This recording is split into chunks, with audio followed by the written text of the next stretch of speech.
Hello, my name is Blake Patterson, and welcome to Real Values. On this week's episode, I discuss Christopher Nolan's The Odyssey. Due to its overwhelming hype since last year, it would be fair for anyone to be skeptical about Christopher Nolan's adaptation of Homer's epic poem, The Odyssey. Every time a Nolan film is released, many people, including some mainstream critics, are ready to hail it as the filmmaker's latest masterpiece, as if the world revolves around Nolan and other popular storytellers like him. Of Nolan's previous efforts, the only movies I love are Interstellar and Memento because of the passion he brought to what he was doing creatively with those projects. Interstellar especially is one of the most moving mainstream releases of the 21st century so far. Otherwise, Nolan's films have ranged from good to dull for different reasons. What made me most skeptical about The Odyssey was that I feared Nolan would treat Homer's epic poem like his Dark Knight trilogy by stripping the material of so much fantasy that it would become emotionally exhausting in its pursuit of realism. To my surprise, though, Nolan has not only embraced the fantastical elements of Homer's epic poem, but given them an authenticity that is more striking than you initially expect. While it has been years since I have read a translation of the epic poem, Nolan has taken what was fascinating about Homer's world and developed a psychologically fragmented vision of a father, Matt Damon's Odysseus, the Greek king of Ithaca, who is coming to terms with his past, especially regarding the Trojan War, and a son, Tom Holland's Telemachus, the prince of Ithaca, wanting to know more and find out if his father is still alive. Nolan cleverly frames each flashback through questions that Odysseus and Telemachus have about the past by sending us directly into the situation by experiencing it, rather than telling us about it through narration. Even when you think the movie might rely on narration too much, Nolan drops the technique and explores what the person was initially telling Odysseus or Telemachus.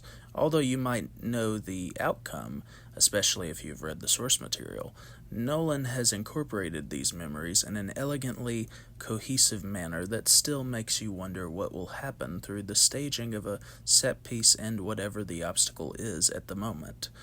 As the Odyssey evolves, though, what becomes clearer, especially through Odysseus's self-reflective journey, is how invested Nolan is in the consequences of war beneath all the jingoism and the gaps that it creates for various people beyond those who directly suffered or died. It is especially powerful in how Nolan incorporates Zendaya's Athena by having the actress portray a priestess being killed who reminds Odysseus of what he did during the Trojan War through Athena's brief but direct interactions with him.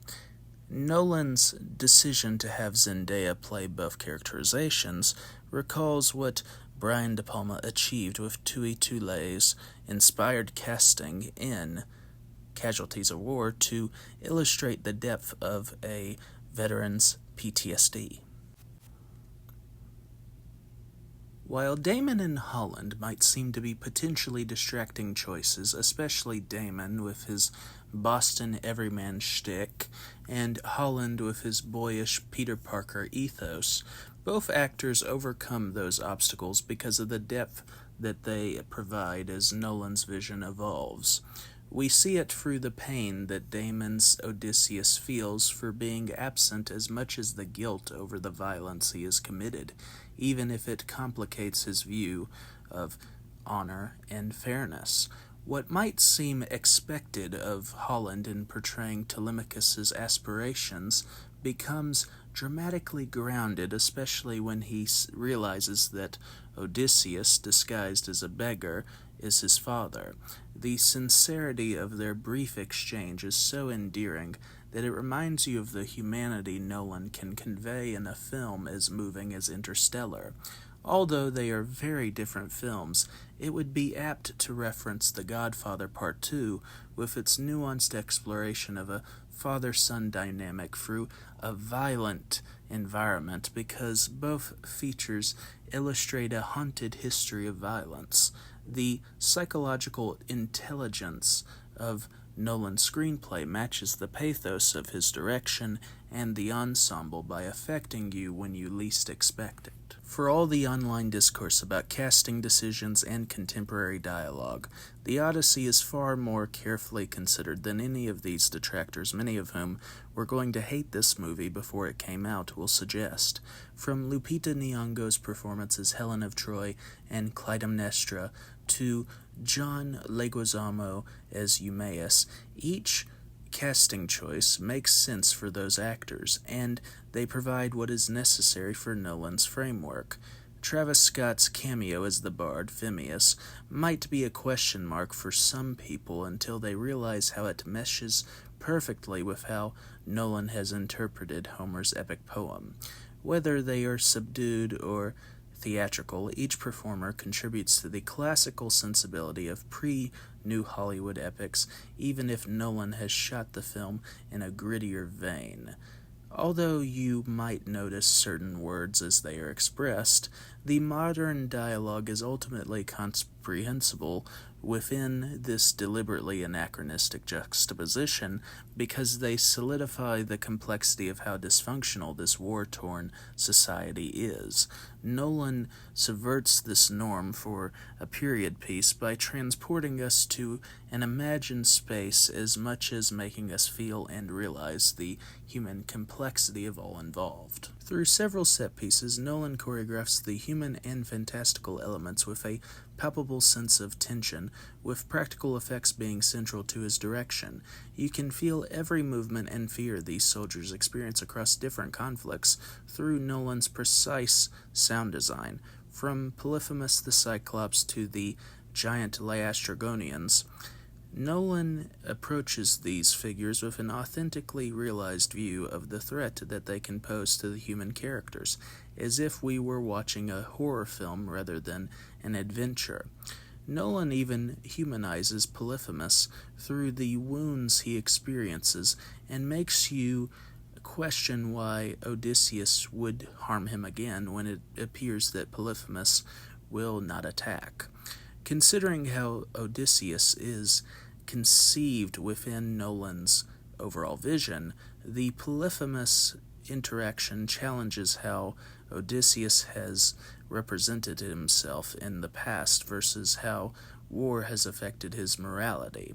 You recognize this even more with how selective Odysseus is about revealing information, especially with Eurylochus, because his attempt to defy what he has been told is contradicted through the pain of those outcomes as they happen.